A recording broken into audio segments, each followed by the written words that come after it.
¿Quieres ayudar al periodismo independiente? Lo puedes hacer de muchas maneras. Puedes hacerte parte de la comunidad de La Voz de los que Sobran. Eso es con dinero mensual, puede ser una vez también o puede ser de manera anual. Pero también hay otras formas de ayudarnos. Por ejemplo, dándole me gusta, compartiendo, guardando o también comentando nuestras distintas publicaciones en todas las redes sociales.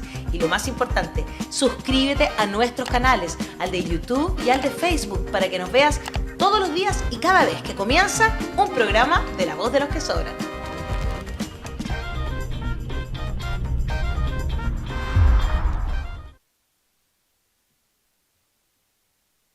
La fórmula para ingresar, para hacerte parte, para ayudar, para cooperar, para ponerte con La Voz de los que Sobran en este medio independiente.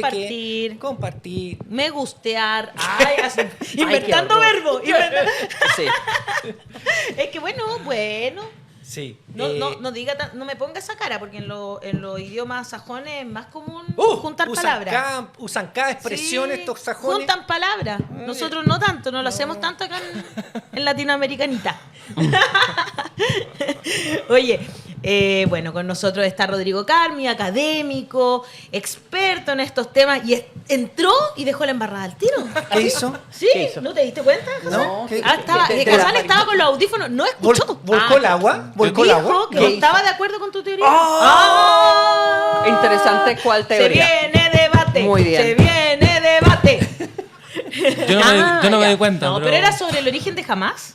Bueno, ¿Rodrigo? es sobre varios puntos, pero vamos. Dele a nomás. conversar. Vamos, me gusta mucho. A ver, Lo trajimos que hay que decir dos cosas. Hassan es cientista político, es también experto en temas internacionales, y Rodrigo es académico del Centro de Estudios Árabes de la Universidad de Chile, lo cual también lo hace, por supuesto, experto en este tema y el derecho a resistencia del pueblo palestino, que es una de las cosas que ha estado en cuestionamiento este fin de semana y que Rodrigo Carmi hizo columna y decidió estar aquí en este programa a pesar de la invitación a todos los medios de comunicación, porque verdad. Lo llamaron de CNN, lo llamaron, me imagino, yo estoy ya pensando Yo lo vi en CNN, sí. CNN, en Vía X, Pero en estuvo TVN. en CNN. Sí, pues me imagino. CNN en inglés. Estuvo en CNN, en la BBC, France 24 y la Claro. Deutsche Welle. ¿Te cachai? Todos lados. No, Rodrigo, bueno, columnista de La Voz de los que Sobran este fin de semana. Nosotros, mira, voy a decirlo todo. Recibimos un ataque este fin de semana en nuestro Instagram. No sé muy bien por qué, lo bajaron. Tenemos dos teorías. Puede ser, uno, el tema de la guerra Israel-Palestina, o sea, en realidad no Palestina, sino que más bien el asedio a Palestina, y el punto de vista que nosotros hemos tratado. Y el otro tema podría ser también el punto de vista que tenemos en el conflicto del Estado chileno con el pueblo mapuche, que también cubrimos latamente este fin de semana. Así que pueden ser cualquiera de los dos temas que hayan provocado un enojo de estos algoritmos que siempre tienen una sola mirada de la realidad al final. Los algoritmos se enojan también. Los algoritmos se enojan, eso es bien curioso. Tienen personalidad. Tienen mucha Y personalidad. De habitualmente todas son formas. muy de derecha. Sí. Exactamente. Eso lo tenemos Y muy clarito. conservadores. Las mujeres no podemos mostrar los pezones, los hombres sí, por Claro. ejemplo. Sí, pues. Cosas como por el estilo, para irme de otro tema, ¿no es cierto? Yo creo que nadie debe mostrar los pezones. Ni Yo hombres ni mujeres. Exacto, estoy clara con eso. Rodrigo, bueno, partamos por este tema que tiene que ver con la creación de Hamás y verdad, y su parte en este conflicto que hemos visto este fin de semana, donde por supuesto, como vamos a decir, todas las vidas de civiles, todas las vidas de cada persona tienen una importancia para el mundo entero. Sí, bueno, O deberían tener. quizás lo primero sería entender qué es lo que es Hamás. Y la primera cuestión que habría que decir es que Hamás es un acrónimo que en árabe significa Movimiento de Resistencia Palestino, Movimiento de Resistencia Islámico Palestino, ¿no? Está a favor de Palestina, por supuesto. Y en ese sentido, Hamás, ya con el solo hecho de nombrarse como Harakat, es decir, como movimiento, te muestra que no es un partido político, sino que más bien es un movimiento que tiene un conjunto de ramificaciones en la sociedad civil palestina y particularmente, por supuesto, en la situación de Gaza, que desde el punto de vista histórico, desde el año 2005-2006, gobierna la Franja de Gaza, ¿cierto? En función de la repartición que se hizo posteriormente al abandono que hizo Israel de la Franja de Gaza, ¿no? Bajo la negociación que estableció Sharon con los dirigentes palestinos de la época, digamos, ¿no? Entonces, esa sería la primera cuestión, ¿no? Entender que Hamás es un movimiento. Segundo, es un movimiento que podríamos calificar de posmoderno, ¿ya? Como gran parte de los movimientos islamistas, ¿ya? Porque es un movimiento muy joven que nace recién en 1987 en el contexto de la Intifada palestina. Hamás no apoya directamente la Intifada palestina del 87, pero irrumpe a partir de ella. La tercera cuestión es que Hamás es la agencia, es la sucursal, diríamos así, de un movimiento islamista mucho más antiguo que nace en los albores del siglo XX en Egipto y que se llama la Hermandad Musulmana y que históricamente ha sido perseguida, ¿cierto?, por los gobiernos seculares egipcios, particularmente por Nasser. En algún minuto, por supuesto, la Hermandad Musulmana tuvo apoyo norteamericano durante la época de Nasser, cuando Nasser de alguna manera impugnó, ¿no?, la hegemonía norteamericana, ¿cierto?, y se apropió del canal de Suez, etcétera, ¿no? Y la Hermandad Musulmana fue muy funcional, ¿no?, en un determinado momento a los intereses imperialistas norteamericanos. Jamás es el momento en que la Hermandad Musulmana decide de alguna manera amplificar su rango de acción e instala, digamos, a Hamás, ¿no?, crea a Hamás en el contexto palestino, ¿no?, al interior de la lucha palestina. Y en cuarto lugar, la aparición, ¿ya?, de los movimientos islamistas, que en general comienzan a tener un protagonismo en la época, entre comillas, posmoderna, como acabo de decir, es decir, después de, digamos, a principios de los años 80, el protagonismo de los movimientos islamistas se produce por dos factores fundamentales, ¿ya? El primero, porque triunfa la revolución en Irán, y eso genera una inspiración política y ética a un conjunto de movimientos islamistas en el mundo árabe. Recordemos que Irán no es un país árabe, pero es un país musulmán que tiene mucha influencia en el mundo árabe, ¿sí? Sí. Segundo, ¿no?, también lo que ocurre es que la revolución iraní va de la mano con la debacle y la derrota estrepitosa que significó para el discurso panárabe, que era un discurso secular de carácter nacional populista, como el que tenía Gamal Abdel Nasser en los años 50, años 60, lo que significó la guerra del 67 y la posterior negociación en Camp David del año 79, lo que se conoce como la guerra Yom Kippur, que de alguna manera ha aparecido en los medios de comunicación, intentando hacer una suerte de analogía con lo que está sucediendo hoy día. Bueno, ese momento, el año 67, lo que ocurre es que es una derrota, por supuesto, para los ejércitos árabes, pero sobre todo es una derrota para el discurso nacionalista árabe, ¿ya? Y precisamente por la debacle del discurso nacionalista que comienza a tener lugar desde ese momento en adelante, es que los movimientos islamistas comienzan a encarnar, ¿no?, el discurso de la resistencia anticolonial, ¿no? Entonces, la cuestión paradojal acá es que, por supuesto que los movimientos islamistas tienen un enorme antecedente en función de las reformas islámicas que se producen, digamos, en el siglo XVIII, siglo XIX, en virtud de la entrada del capitalismo y la colonización occidental, pero lo relevante de los movimientos islamistas, es decir, el hecho de que se transformaron en actores decisivos, digamos, en los últimos 30, 40 años, tiene que ver con la debacle de los nacionalismos árabes, con la debacle de las izquierdas árabes, que se produce precisamente a propósito de la guerra del 67. Déjame ¿ya? hacer una aclaración para que Esa es la gente- guerra de los Eran 6 días. seculares No, Yom Kippur. versus estos que son religiosos. Sí, Yo creo- sí, pero ahora, religioso... la derrota es secular la derrota es secular y entonces sumen los por el más triunfo religiosos. Exacto. Ahora, es Qué un bueno triunfo, aclararlo. es un triunfo religioso, pero Súper yo bueno, diría, ¿no? Sí, importante. pero yo diría que hay mucha fantasía asociada a esto. Es decir, los movimientos islamistas, ya, en realidad son movimientos políticos, ya, son movimientos políticos. Tienen un discurso religioso porque evidentemente el discurso secular está deslegitimado. En el contexto palestino tienen que pensar la siguiente situación, o sea, el discurso secular está en manos de la Autoridad Nacional Palestina, que para todos los ojos de los palestinos, tanto que viven ahí como en distintas partes del mundo, es una autoridad completamente corrompida, ¿cierto? Corrupta. Completamente corrompida en términos financieros, completamente cómplice de la ocupación, ¿no? Colabora activamente con el Mossad, se encarga de reprimir a los propios palestinos que protestan contra el Estado de Israel en los distintos territorios. Es decir, sí, la Autoridad Nacional Palestina, que fue una creación de los últimos 30 años y que reemplazó a la OLP, a la Organización por la Liberación de Palestina, ¿cierto?, está liderada por un movimiento secular. Los movimientos seculares para el mundo árabe significan corrupción. Lo mismo que ocurrió en el caso egipcio, ¿ya?, cuando fue la revuelta en Egipto en el año 2010-2011, que todo el mundo cuando llamaron a elecciones, ¿cierto?, en la prensa occidental todo el mundo dijo, pero ¿cómo es posible que los egipcios elijan a Mohamed Morsi, que era un líder de la hermandad musulmana egipcia, ¿no? Claro. Y que triunfó en las elecciones? Bueno, pero resulta que para los egipcios, como también para los palestinos, ¿no?, es preferible un gobierno islamista, ¿cierto?, que de alguna manera pone un énfasis en la resistencia, a un gobierno secular que es completamente, digamos, funcional a la ocupación y a la colonización sionista, ¿no? Qué complicado. O sea, cuando uno te escucha, claro, va entendiendo muchas cosas, por supuesto. De hecho, Víctor Guzmán dice, estoy tomando apuntes por si acaso, ¿ah? Alta clase esta, dice, Ya. en referencia a todo lo Ahora, que estamos conversando un par esta quizás... mañana. Sí, ya, espera. Es que quiero leerle antes de que ambos Sí. sigan Una y cosa sigan es lo que decía debatiendo, Hassan, que- por supuesto. de acuerdo. Me parece muy bien. Quiero leerles algunas preguntas que nos llegaron muy temprano a través del Instagram.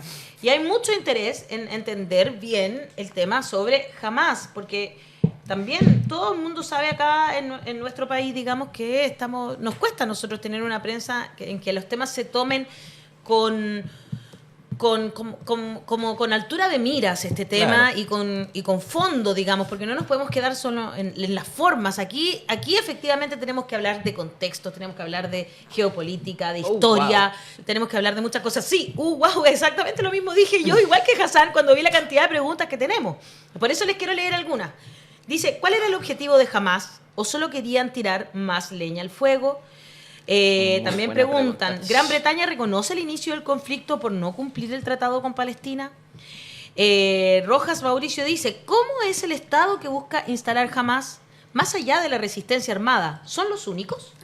El concepto de guerra o conflicto Sí. no se aplica aquí, lo que sí, limpieza étnica y colonización. Eso es muy importante, creo yo. Yo ¿ah? también creo, por eso quizás ambos pueden ir anotando Sí. las preguntas que quieran responder, que les salga, que creen que viene al caso responder. Lo de Hamas, ¿abre o cierra la articulación de otras fuerzas resistentes palestinas?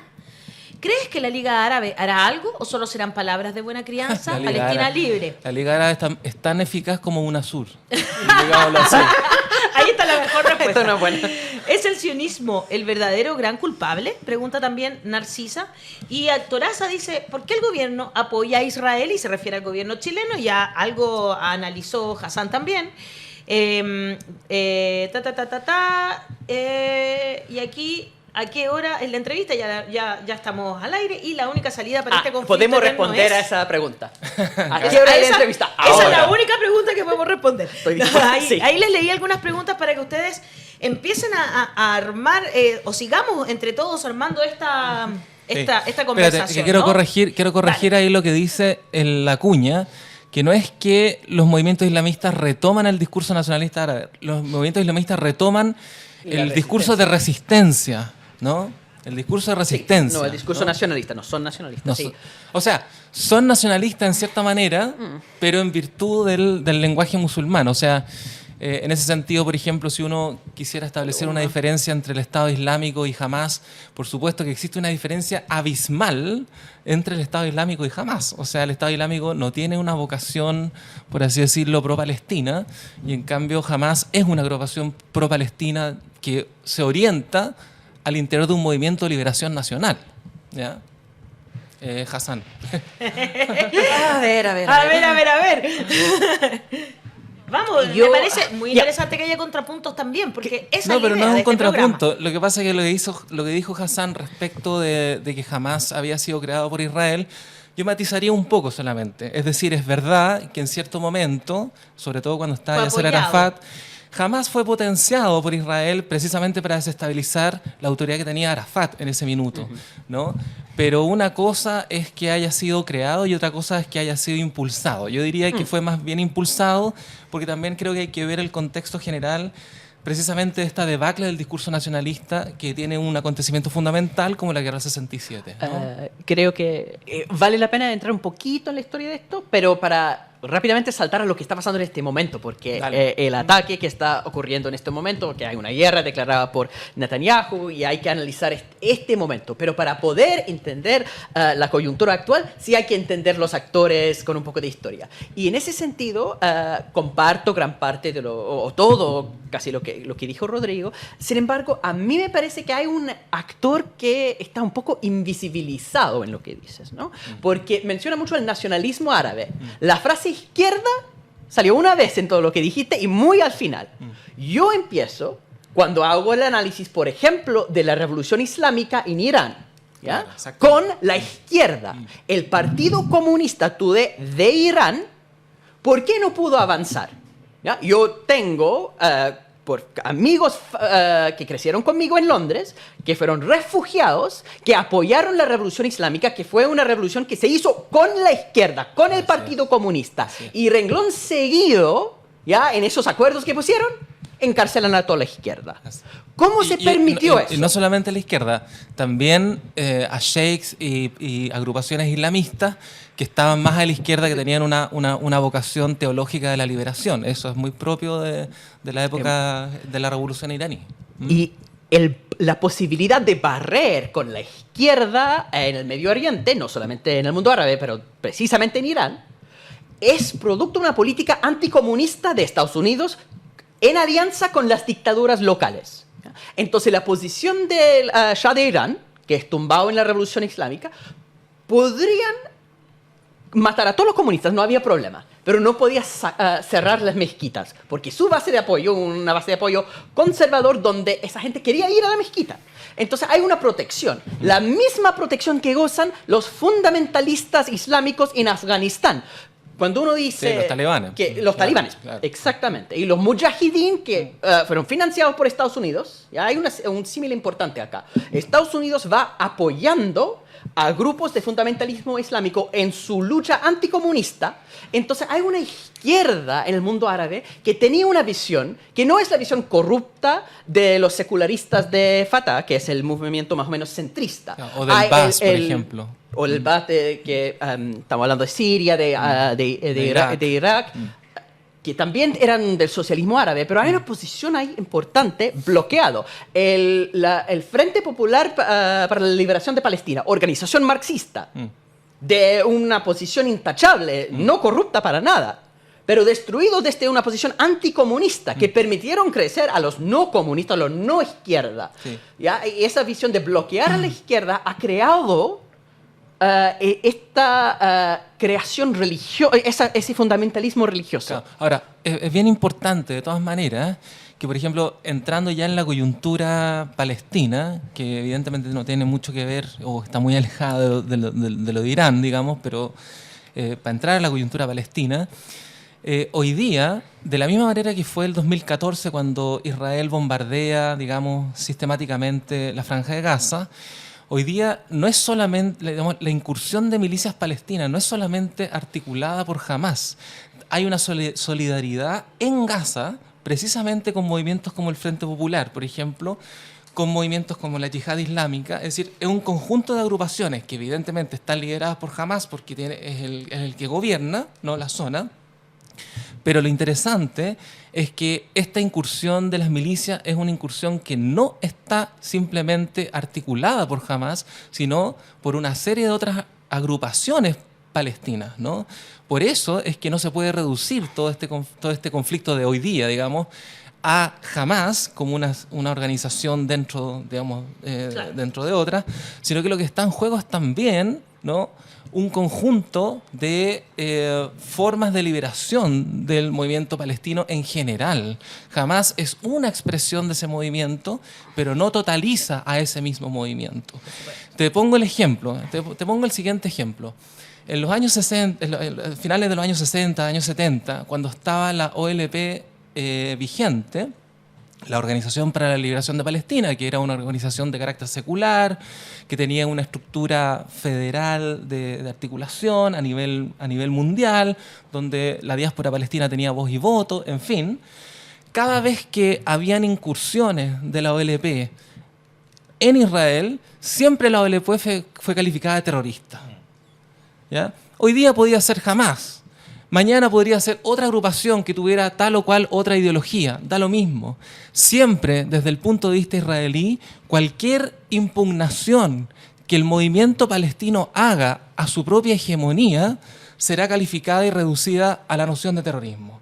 Por esa misma razón, ¿ya? Yo diría que lo que se ha desenvuelto en los últimos días no es otra cosa que una suerte de paradigma racista, ¿no? O sea, los grandes oligopolios de comunicación funcionan con un paradigma racista en el sentido de que, mira, durante todos estos años han sido asesinados miles y miles de palestinos, han sido encarcelados miles y miles de palestinos, han sido reducidos, encarcelados también miles y miles de niños palestinos, ¿ya? Pero muertos. Y muertos, asesinados también. Destruyen ¿no? las casas, les Ahora, tapan el agua, etcétera. Pero, no dejan llegar los barcos. pero lo relevante es que solo es noticia cuando los civiles israelíes son atacados y son asesinados. Este es el punto, es decir, lo que está mostrando la prensa en ese contexto es que las vidas israelíes valen más que las vidas palestinas. El asesinato sistemático de palestinos puede quedar perfectamente en el silencio, con la comunidad internacional en silencio, con los medios de comunicación en silencio, mientras los movimientos de activistas palestinos de alguna manera tratan de visibilizar el problema que hay. Y sin embargo, visibilizan el problema que hay en universidades, en medios de comunicación, en los lugares donde sea, y son calificados de antisemita, de terrorista, de cualquier cosa, ¿no? Y sin embargo, entonces, cuando hay una mínima incursión, ¿no?, que realmente es sorpresiva, por supuesto, ¿no?, y pone en tela de juicio el ordenamiento hegemónico israelí, entonces ahí resulta ser absolutamente noticia, ¿no? Entonces aquí yo creo que la primera cuestión que habría que subrayar es que evidentemente los grandes medios de comunicación están funcionando desde un paradigma puramente racista, donde la vida palestina vale siempre menos que la vida israelí. Y esto es muy coherente, diría yo, con la asimetría que envuelve a este conflicto. Una asimetría que no tiene que ver, y voy a este punto que me parece que es bien relevante, que no tiene que ver con la idea de una guerra, ¿ya? Porque también hay que cuestionar... porque preguntaban si sí, podíamos hablar de guerra exacto, o de conflicto. por eso estoy tratando de Claro, ¿de qué hablamos? Claro, eso es muy importante. O sea, esto es muy interesante porque se instaló inmediatamente la idea de la guerra, ¿no?, adheriendo de manera absolutamente, digamos, irreflexiva al discurso del Estado sionista, claro. Sin embargo, en la nomenclatura del derecho internacional, la guerra, y al menos en la tradición política clásica moderna, la guerra, primero, tiene reglas muy claras. Segundo, dentro de sus reglas está el hecho de que es un conflicto interestatal entre dos estados, y por lo tanto el conflicto se desenvuelve entre dos grandes masas, soldados, que sin embargo tienen derecho son sujetos morales y políticos, ¿no? Por ejemplo, si Hassan está en el bando contrario a mí y me captura, yo tengo derecho a ser juzgado por un tribunal de guerra, tal como si yo capturo a Hassan y él tiene derecho a ser juzgado en un tribunal de guerra, tal como sucedió, por ejemplo... Las reglas del Convenio de Ginebra. Exactamente. Exacto, yo quería mostrar esto porque entiendo que esto no es parte de esas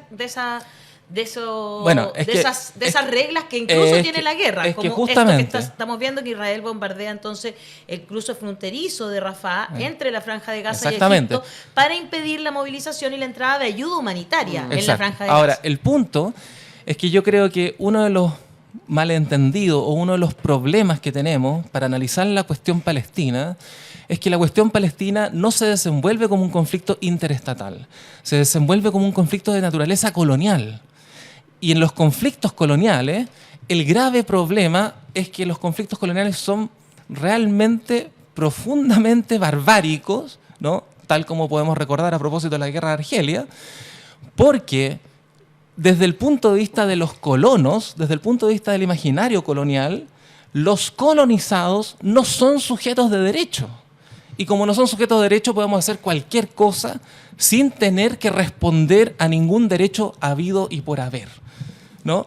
Por ejemplo, lo que hizo Estados Unidos con Guantánamo durante la guerra contra el terrorismo es precisamente aplicar una técnica colonial para negar los derechos de pakistaníes, afganos, etcétera, todo el mundo que capturaron, que no sabían quién mucho era, y los mandaron a Guantánamo, ¿cierto? Y en Guantánamo eran simplemente considerados como detenidos, no como prisioneros de guerra, que es la nomenclatura del derecho internacional. Perfecto. Entonces, en esa perspectiva, esas son técnicas coloniales que se arrastran desde la colonización que hizo Gran Bretaña en la India, ¿ya?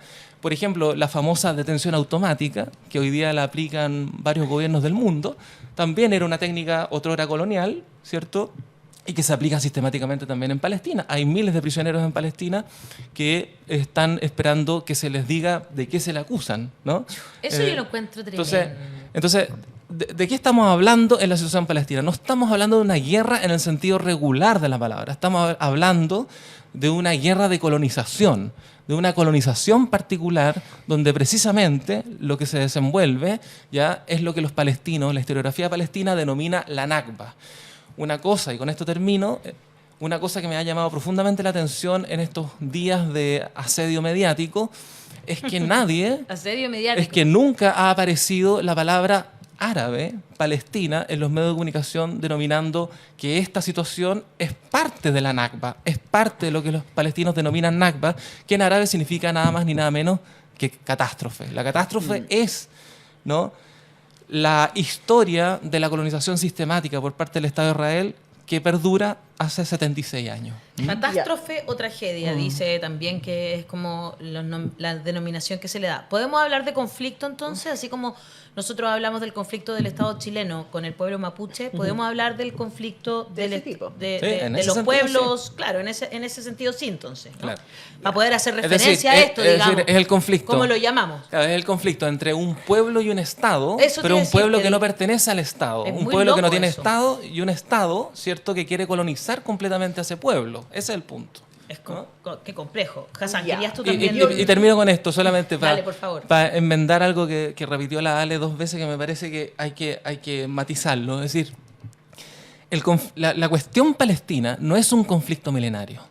No. ¿Ya? No es un conflicto milenario. Es un conflicto circunscrito histórica y políticamente a la colonización británica de Medio Oriente de la primera mitad del siglo XX y la posterior creación del Estado de Israel Año desde el 47. año 47-48, Entonces ¿cierto?, tiene de la segunda mitad del siglo XX. Sí, no había crisis durante un gran siglo, parte del digamos. mandato Por lo británico, tanto, de hecho. tiene un derrotero político y por lo tanto sí es solucionable. Y es muy fácil de solucionar. El problema es que las fuerzas no están dispuestas a solucionarlo. Ese es el punto. ¿Quiénes están en el poder, digamos? Claro. Sí, yo tengo ciertas diferencias con Rodrigo, entonces voy Que son, para no entrar... que son matices al final, ¿no? Hay diferencias que son matices, hay diferencias que son bien profundas, pero voy a responder a alguna de la pregunta y quizás en mi respuesta Rodrigo me puede corregir indignado. Porque Mauricio Rojas creo que fue que preguntó ¿qué tipo de Estado quiere Hamas? Que es una pregunta válida. Y Hamas es una organización fundamentalista que tiene... una visión que uno podría categorizar de ultraderecha, como los evangélicos de Estados Unidos. O sea, eso es una Estoy de acuerdo. organización bien... Sí, yo estaba empezando por los puntos donde estamos de acuerdo. Yo creo que jamás es eso. Jamás es una organización bien terrible, pero siempre hay que entender que jamás... ¿ya? Es el producto, o el gobierno de Hamas en Gaza, porque ganó elecciones contra Fatah, contra el movimiento que era centrista o centroizquierda, es el producto de los fracasos del acuerdo de Camp David, porque en 2000 Israel tiene un gobierno laborista. Hoy día el Knesset, que es el parlamento israelí, tiene 120 representados. ¿Sabes cuántos son laboristas? El partido que más primer ministros tiene, que es el partido histórico de Israel. 4. La izquierda o la centroizquierda de Israel se colapsó completamente. El colapso de Fatah, el colapso de la autoridad secular palestina es muy similar al colapso de todo lo que es el laborismo, Meretz, que es la izquierda de verdad, tipo Frente Amplio, digamos, de Israel, queda sin representación. Quedaron menos de 3% en un sistema de representación proporcional. Es terrible. Y en Israel en este momento, la coalición que juntó Bibi Netanyahu es una coalición que tiene la ultraderecha tan terrible que Estados Unidos tiene mucha preocupación incluso el mismo Netanyahu no quiere sacar fotos con sus aliados de coalición porque son racistas, porque son realmente personas que justifican no solamente el asesinato de árabes dentro de Israel, son las personas que asesinaron a primeros ministros de Israel. Entonces tenemos la radicalización de la ultraderecha, la radicalización que se enfoca jamás, de la misma forma está ocurriendo en Israel. Entonces hay un paralelo ahí. Pero después hay una pregunta totalmente distinta de Jorge Joshua, que pregunta, ¿pero qué quiere Hamas ahora?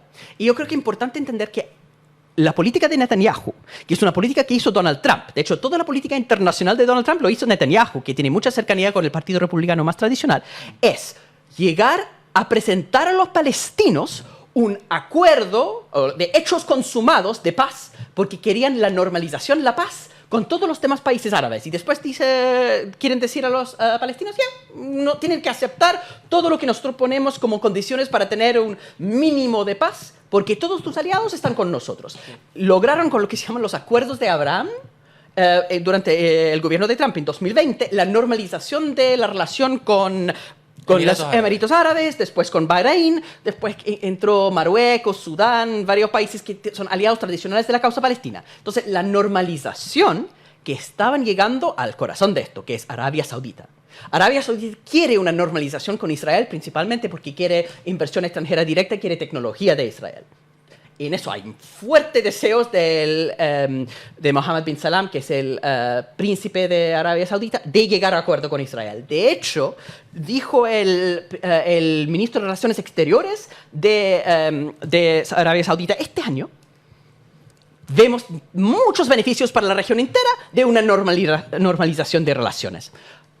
Y el ministro de Relaciones Exteriores de Israel anunció primer trimestre de 2024, vamos a tener entonces un acuerdo de normalización de relaciones con Arabia Saudita. Si los palestinos quedan solos en la Franja de Gaza, en Cisjordania, en condiciones miserables, y todo el mundo árabe está en alianza con Israel, están, para ponerlo coloquialmente, fritos. Entonces, ¿qué quiere Hamas en este momento? Una cosa es frenar eso, y lo lograron. Arabia Saudita tenía que decir, el ataque de Hamas es producto de la desigualdad, de la injusticia de la ocupación. Arabia Saudita es una dictadura, una monarquía absolutista. Sin embargo, igual tiene que responder un poco a su base de apoyo, que es conservador, que es religioso, pero es súper comprometido con la lucha palestina. Si uno mira en Egipto, más del 75% de los jóvenes están a favor de normalización de relaciones con Israel. Emiratos Árabes, 76%. En Arabia Saudita, en la misma encuesta, 2%. Entonces, lo que han logrado en esto jamás es frenar la normalización. Pero con eso, y eso quiero terminar para darle a Rodrigo un momento de indignación, cuando él dice, las vidas israelíes valen más que los palestinos. Eso no solamente es una realidad para el Estado de Israel, no es solamente una realidad para el Occidente. Las vidas de Israel importan más que los palestinos para las mismas dictaduras árabes. Para los gobiernos de los países árabes en este momento no importan las vidas palestinas. La Franja de Gaza está bajo ocupación porque no pueden entrar buques. No pueden entrar ni combustible, el agua, que la electricidad. ¿Qué es eso? Esa ocupación, ese bloqueo es un bloqueo compartido entre Israel y Egipto. Entonces acá los palestinos no importan, al mundo árabe tampoco. Y por eso jamás responde para tratar de frenar eso. Estoy muy indignado porque estoy muy de acuerdo contigo. Okay. No, totalmente. No, totalmente. O sea, respecto al último punto que plantea Hassan, es bien relevante porque si la situación palestina, si la cuestión palestina sigue como es, ¿no? Ha seguido como tal, no es solamente por la eficacia y las alianzas occidentales que tiene evidentemente Israel, que no es otra cosa que un proyecto europeo occidental en Medio Oriente, sino también por la propia complicidad de los países árabes que precisamente comienza a perfilarse desde la guerra del 67 hasta la actualidad. La guerra del 67 cambia de manera muy radical la geopolítica de Medio Oriente y particularmente las alianzas de los países árabes, particularmente el caso de Egipto. Claro. ¿No? Egipto era tradicionalmente un aliado de la causa palestina, ¿cierto? Tienen guerras en el año 48 con... La guerra de los 6 días. Claro, y después el 67, ¿cierto? Con Israel. Y sin embargo, ¿no? Egipto hoy día es uno de los aliados más fundamentales de Israel, yo diría por 2 o 3 cuestiones, ¿no? La primera cuestión, una convergencia en materias de seguridad, porque Egipto quiere, digamos, destruir completamente a la hermandad musulmana, de la misma manera que Israel quiere destruir completamente a Hamás, ¿no? También en términos económicos, porque de alguna Justo te iba manera a preguntar eso. Israel está, digamos, con un gasoducto que le está vendiendo a Egipto, digamos, y Egipto al mismo tiempo tiene comercios ahí con Israel que no pasan evidentemente por el acceso que ese recurso natural pudieran tener los palestinos, evidentemente. Pasa por abajo, por cañerías, digamos, etcétera. Entonces, en ese sentido... No es tan fácil de bombardear. Por Exactamente, decirlo así, o sea, digamos, los países árabes, ¿no? No todos, pero la gran mayoría han sido en los últimos 30 años, precisamente después del 67, los últimos 40 años, han sido totalmente cómplices de la colonización. Ahora, quiero ver una última cuestión que me parece que es relevante. Se confunde habitualmente, no digo que Hassan lo haya confundido, digo que en la opinión pública se confunde habitualmente la diferencia entre colonización y ocupación, ¿ya? Uno puede estar en contra de la ocupación, ¿ya? Pero no necesariamente en contra de la colonización, ¿ya? Que es mi posición. Exactamente, o sea, Tienes toda la razón. yo diría que hay una cuestión que es bien relevante. Hay que entender que la colonización, o sea, lo que los palestinos denominan Nakba, es un proceso de muy larga data que yo diría que tiene 3 etapas fundamentales. La primera es la que se desencadena el año 47-48, que es lo que se conoce como el momento de la limpieza étnica, y donde tiene lugar la expulsión de más de 750.000 palestinos de sus propios territorios, ¿no? Cuando los palestinos hoy día siguen abogando por el derecho al retorno, eso quiere decir que ellos están abogando precisamente porque se les restituya ese derecho del cual fueron expulsados del año 48, ¿ya? Esta es la primera etapa de la colonización, ¿no? Lo que Ilan Pappé, un historiador israelí, ha denominado el momento de la limpieza étnica. Una segunda etapa de la colonización es precisamente la ocupación militar, ¿ya? Que tiene lugar en el año 67, con lo que bien decía Daniel, ¿cierto? La guerra de los 6 días, ¿no? O lo de Yom Kippur, como habitualmente se la conoce. No, son 2 guerras distintas, ¿cierto? Perdón. 67 son los 6 días. Me confundí con la del 73. 73 Sí, eso es exactamente. Yom Kippur. Pero lo relevante es que entre el 67 y el 73, ¿cierto? Tenemos el otro momento histórico, ¿no? Que marca para la situación palestina el momento de la ocupación. Es decir, que las tropas militares israelíes En 67. ingresan a un territorio palestino que había sido consignado por Naciones Unidas y comienza la política sistemática de asentamientos ilegales que sigue vigente hasta el día de hoy. Y que existen 2 resoluciones por parte del Consejo de Seguridad, que es la resolución 242 y la resolución 338, que determina, ¿no?, que la potencia ocupante, así califica Naciones Unidas a Israel, la potencia ocupante tiene que devolver esos territorios, ¿ya? Entonces, esta sería la segunda etapa de la colonización. Entonces, cuando decimos ocupación, claro, hay una ocupación que lleva más de 50 años, pero la ocupación es parte del proyecto colonial general. Y en tercer lugar, la última etapa es la que se cristaliza en los acuerdos de Oslo y que yo llamaría que es la etapa de la segregación, donde se consolida la lógica de apartheid, ¿ya?, que está consignada hoy día por un conjunto de organismos internacionales, no solamente por los informes de Naciones Unidas, también por Human Rights Watch, a quien nadie podría calificar ni de comunista ni de proislamista, digamos, ¿no? Claro, para nada. Ahora, un último aspecto en este sentido, y quiero lanzar una cuestión provocadora, ¿ya? Pero Más provocadora. Una cuestión provocadora respecto de los hechos, no respecto de los discursos, ¿ya? En el año 2014, cuando Israel bombardea la Franja de Gaza, ¿ya?, las agrupaciones que estaban lideradas por Hamás, conjuntamente con el Frente Popular, la Yihad Islámica, etcétera, y que resistían el bombardeo, estaban exigiendo el cumplimiento de una resolución internacional muy significativa que tiene que ver con el respeto a las 3 millas marítimas. ¿Ya? Entonces, ¿qué es lo relevante de esto? Lo relevante es que las agrupaciones palestinas estaban intentando hacer que el derecho internacional se cumpliera y que, por lo tanto, cuando la economía mínima de Gaza, que se basa fundamentalmente en la pesca artesanal, ¿cierto?, los pescadores pudieran salir sin que los bombardearan, ¿cierto?, respetando las 3 millas marítimas, ¿no? Eso no era respetado por parte de Israel y sus destructores y los aviones. Por lo tanto, en ese momento, la rebelión en Gaza tiene que ver con el respeto y la exigencia por las 3 millas marítimas, ¿ya? Hoy día ocurre lo siguiente, a propósito de la resolución 242 y 338. Ambas resoluciones determinan o exigen, interpelan a Israel como potencia ocupante para que abandone los territorios ocupados y se los devuelva a los palestinos. ¿Qué es lo que hicieron las milicias palestinas en estos días?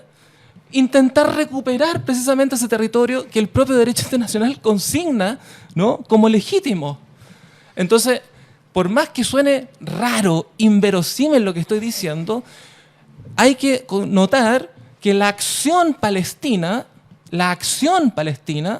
¿no?, intenta cumplir el derecho internacional y no así la acción israelí, que ha bloqueado sistemáticamente a Gaza, como bien decía Hassan, que ha intentado, que convirtió de hecho a Gaza en un verdadero campo de concentración a tajo abierto, ¿ya?, donde Israel prácticamente controla no solamente los espacios de movilización, sino también los recursos a utilizar. Por ejemplo, la electricidad, recordar que el agua en Gaza está en un 90% contaminada, ¿cierto?, etcétera, etcétera, etcétera. Entonces, la economía de Gaza no ha podido crecer un ápice precisamente por los bloqueos marítimos, ¿cierto? Entonces, la cuestión que puede sonar provocadora al interior del marco de guerra en el que estamos, al interior del marco mediático que nos imponen, puede sonar muy provocadora, pero resulta que las distintas acciones palestinas en distintos momentos históricos, independientemente que la haya hecho la OLP en los años 60 o lo haya protagonizado Hamás, digamos, en el 2014 o en la actualidad, están intentando, ¿no?, llamar la atención para el cumplir el derecho internacional. O sea, los asentamientos están considerados como ilegales e Israel sigue con los asentamientos, ¿ya? Lo que hacen las incursiones de las milicias palestinas es entrar en esos asentamientos e intentar recuperar algunos de esos asentamientos, digamos, que el propio derecho internacional consigna que son territorio palestino, que son territorio ocupado, ¿no? Ya, solo para resumir, lo que acaba de decir Rodrigo es una respuesta a la pregunta que hizo en Instagram, yo creo, Narcisa, que pregunta, ¿es sionismo el gran culpable de todo eso? Y cuando Rodrigo empieza con 48, con el Nakba, y dicen que efectivamente el sionismo, la creación del Estado de Israel, es el problema de raíz, y de ahí después hay una etapa adicional que es 67 con la ocupación de Cisjordania, de la Franja de Gaza, de los Altos de Golán. Esa zona es adicional a un problema inicial que es la mera existencia del Estado de Israel, que se basa en un desplazamiento forzoso, una limpieza étnica. Ahora, yo diría, Hassan, perdón que te interrumpa, que tampoco habría que ser acrítico respecto de las autoridades palestinas, ¿ya? O sea, yo diría que el derrotero de la OLP, por ejemplo, cuando la OLP, liderada por Arafat el año 91, va a negociar con Israel los famosos acuerdos de Oslo, es una OLP que está completamente desahuciada políticamente, es una OLP completamente debilitada políticamente, ¿no?, por una serie de razones, entre ellas la guerra del Golfo, ¿ya? Y, en segundo lugar, lo que hoy día se denomina Autoridad Nacional Palestina, ¿cierto?, que parece como que hubiera salido de la nada. No, la Autoridad Nacional Palestina fue una creación de Israel, digamos, en sentido estricto, digamos, ¿no? Y el problema en el que estamos hoy día es que los palestinos no solamente han de luchar contra la colonización israelí, sino que parte de la colonización israelí también involucra a la propia Autoridad Nacional Palestina. La Autoridad Nacional Palestina está involucrada, es parte del problema, no es parte de la solución. Estoy de acuerdo con eso. Y por esa razón, los palestinos apoyan más a Hamás y se produce, y termino con esto, Hassan, ¿no?, se produce una ecuación compleja. La ecuación compleja de la política palestina hoy día es, por un lado, Hamás tiene legitimidad territorial, pero no tiene legitimidad de interlocución internacional. Y por otro lado, la Autoridad Nacional Palestina tiene legitimidad de interlocución internacional, pero no tiene legitimidad a nivel territorial. Ese es el problema.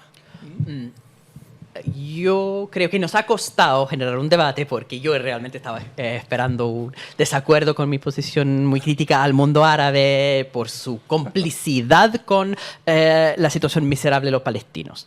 Pero eso parece que tenemos acuerdo. Ahora yo estoy buscando desacuerdos, así que voy a volver a la pregunta narcisa que dice, el sionismo es el gran culpable, ¿no? Yo no creo eso. No creo que sea el gran culpable. Quiero decir, el sionismo es parte del imperialismo norteamericano, es parte de la historia de la colonización occidental. Ya, perfecto. En eso discrepo. Hemos hablado poco del papel de Estados Unidos, encuentro yo también. En eso discrepo. Ya vamos a empezar finalmente. Yo creo que si uno mira el pensamiento judío decimonónico, que es un pensamiento profundamente de izquierda, uno puede dividir... Depende, Hassan, depende de quién. Vamos, si uno mira, hay una división en el marxismo, ¿cierto? Marxismo del socialismo científico. Bueno, pero el socialismo científico, que es el de Marx, que vamos a cambiar la situación actual, donde estamos, y el socialismo utópico, que es esa idea de un sueño, de un mundo aparte. El sionismo entra en el debate decimonónico como el sueño de un mundo afuera de todo el contexto de la creación de algo casi en el más allá. Pero ¿para Por quién? eso... El problema es para quién. Para comunidades que están dispersados, que son minorías siendo destruidos dentro de, bueno, toda Europa en realidad. Pero lo interesante de esto es que el Bund, que es la izquierda judía que quiere pelear de forma de socialismo científico, vamos a crear un mundo mejor acá, vamos a mejorar esa situación, fue masacrado con el Shoah, con el Holocausto, y con eso solamente queda el sionismo, que fue una posición minoritaria. Yo creo que el antisionismo, el momento máximo de y yo creo que el siglo XIX tiene mucho sentido el antisionismo, porque al final la idea es luchar acá para construir un mundo mejor, y esos sueños que están diciendo de crear un mundo del Medio Oriente, ¿de dónde cresta queda eso en el siglo XIX? Igual súper difícil llegar allá incluso, es un momento donde el antisionismo tiene sentido. Hoy día el antisionismo no tiene ningún sentido. Fueron masacrados los del Bund. Hay un movimiento de poblaciones donde existen personas nacidas en el territorio de Israel que son de Israel, no son de ninguna otra parte porque nacieron allá. Y uno puede decir, pero nacieron allá por una ocupación ilegítima, perfecto. Pero todo Estados Unidos es territorio robado del Sioux, de los Iroquois. Todo Chile es territorio que los españoles robaron de distintos pueblos originarios. La realidad es que Muy todos real. los países son lugares robados de otros. Así es. Entonces la realidad actual es que Israel es un país que existe con una población nacida en ese territorio que no va a desaparecer. Es absurdo entonces empezar esto con la idea de eliminar eso, ¿no? Porque no vamos a hacer una limpieza étnica de... Entonces Eliminar pero explicar cómo nació, sí. Eso es otra cosa que No, podemos que hacer. sí tiene mucha razón. Pues el sí, año por 47, supuesto. con el A181, la resolución, Sí. se creó. Ya, pero la diferencia es que lo que pasó en el año 1967, que es la tercera guerra, la guerra de los 6 días, la ocupación de Cisjordania, la ocupación de los altos de Golán, la franja de Gaza, esos lugares no son lugares donde en este momento hay una población israelita. Se puede hacer una retirada de esos territorios y se puede crear un Estado palestino en esos territorios de una forma distinta. No hay voluntad, que es otra cosa. Sí. Pero en eso, y tú uniste dos guerras. La tercera guerra, que es 67, que es la guerra de los 6 días, es una humillación para el mundo árabe, sí, y toman todas esas ocupaciones. De hecho, en la cuarta guerra, que es la guerra de Yom Kippur, y eso es interesante porque el ataque de sorpresa que hace Hamas actualmente, ¿cierto? Que es el 7 de octubre. Es el aniversario de 50 años de la guerra de 73. De la zona egipcia, digamos. ¿Y qué pasó? Cuando Sí, ganan los israelitas en la guerra de Yom Kippur, pero se dan cuenta que no pueden ganar por paliza. Y empiezan las negociaciones. Por eso devuelven Sinai a Egipto. Sí. Y eso abre la posibilidad de una negociación. Había voluntades en algún momento que perdieron. Pero ojo, Hassan. Sí, o sea, yo tendría dos o tres puntos ahí. Respecto de lo último, el punto es que la negociación que se abre desde el 73 hasta el 79, que termina con la mediación norteamericana, digamos, de Carter, ¿cierto? Sí. Es una mediación que solo se da al precio del aislamiento de la cuestión palestina respecto de la cuestión egipcia, ¿ya? Es decir, ni los palestinos ni los sirios recuperan los territorios ocupados, ¿no? Solo los egipcios porque tienen la capacidad militar de hacerlo. Pero se abre una conversación. Se abre una conversación, pero por la capacidad militar de hacerlo, ¿no? Entonces, yo diría que ahí hay un pequeño matiz, porque tiene que ver con lo siguiente, o sea, antes de el 67 y el 73, como dos fechas emblemáticas, ¿ya?, la cuestión palestina sigue estando inscrita al interior de la causa árabe en general. Y se hablaba, de hecho, del conflicto árabe-israelí. Después de lo que acaba de relatar Hassan, ¿no?, el problema palestino se atomiza progresivamente. Y en la actualidad hemos llegado a tal nivel de atomización del conflicto que ya el problema no es el problema de Israel con Palestina, sino el problema de Israel con Hamás, ¿no?, que es una facción, por así decirlo. Entonces, yo diría que eso te va mostrando el progresivo aislamiento de la cuestión palestina en el contexto del mundo árabe, tal como lo habíamos señalado. La segunda cuestión, dos cosas para terminar, ¿no? La primera es que yo diría, Hassan, que igual la versión que tú tienes ahí es evidentemente la versión de la izquierda sionista. Y yo diría, de manera tajante, que la izquierda sionista es una total falacia, ¿ya? El discurso de la izquierda sionista es una completa falacia.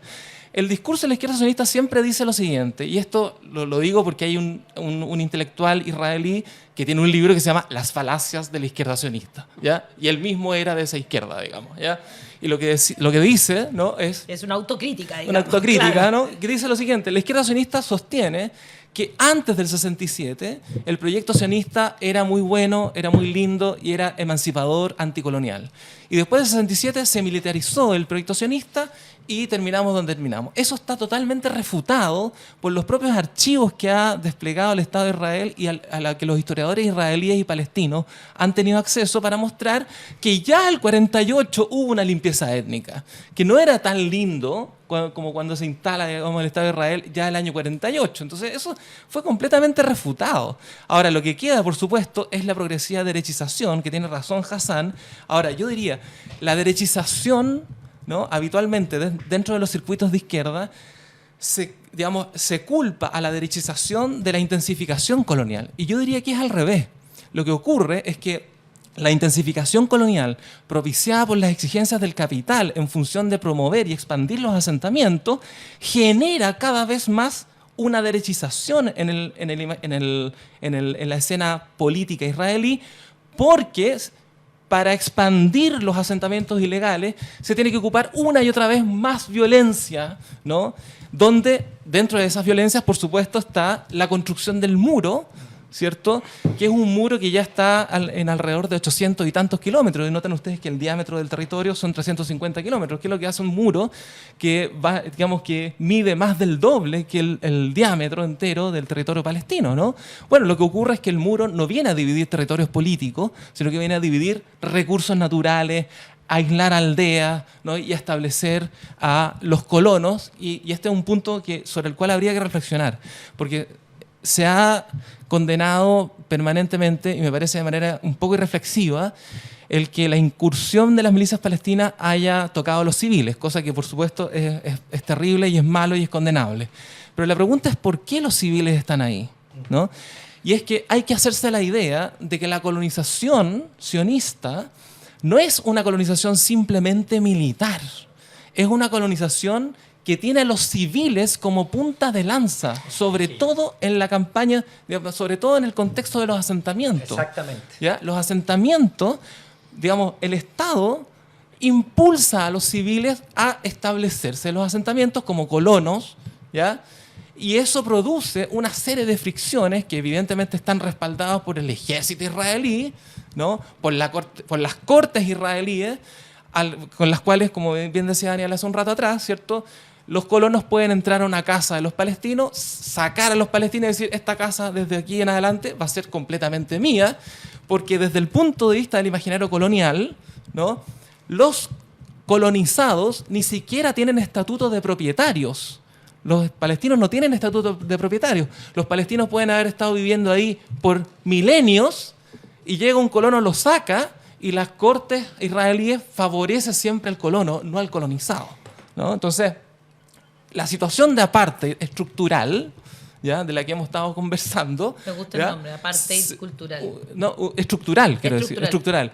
Es una parte estructural en el sentido de que a nivel jurídico, a nivel militar, Claro, a nivel en todas las civil, instituciones. en todo el campo institucional, está instalada la segregación, institucionalizada la segregación, ¿ya? Entonces, la pregunta la pregunta que hace Hassan es muy buena hacia el final, ¿no? Bueno, uno podría elucubrar, ¿no? ¿Cuál es la solución a este conflicto?